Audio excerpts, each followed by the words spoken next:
जय भीम नमो बुद्धाय। साथियों, कैसे हैं आप सब लोग।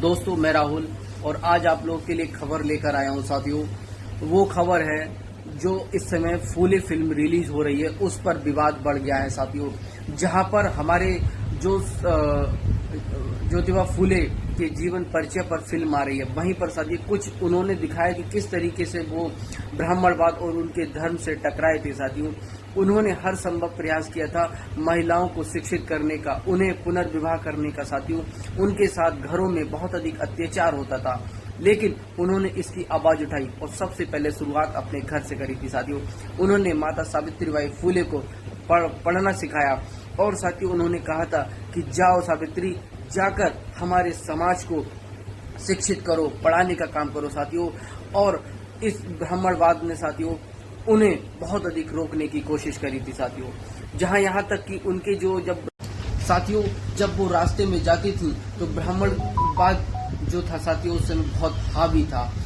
तो अपने बच्चों से जो गोबर होता है उनके ऊपर फेंका जाता था। साथियों, उनके सारे कपड़े खराब हो जाते थे।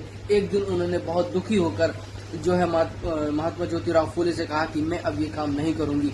उन्होंने कहा था कि सावित्री, हम जो अपमान हजारों साल से सहते आ रहे हैं, ये अपमान तो कुछ भी नहीं है, हमें इस अपमान को सहना पड़ेगा। और साथियों उन्होंने बहुत अधिक प्रयास किए। साथियों, उसके बाद वो जो उनके रास्ते में कपड़े कीचड़ वगैरह फेंकते थे, कपड़े गंदे हो जाते थे। साथियों, तो एक कपड़ा वो अपनी थैली में लेकर जाती थी साथ में, ताकि स्कूल की जब पहुंचती थी तो वो गंदे कपड़े साथियों निकालती थी और उसके बाद अच्छे कपड़े पहनती थी। उन्होंने महिलाओं को शिक्षित करना सिखाया, जो दलित थे, जिन्हें साथियों पढ़ने लिखने तक का अधिकार नहीं दिया गया। क्यों?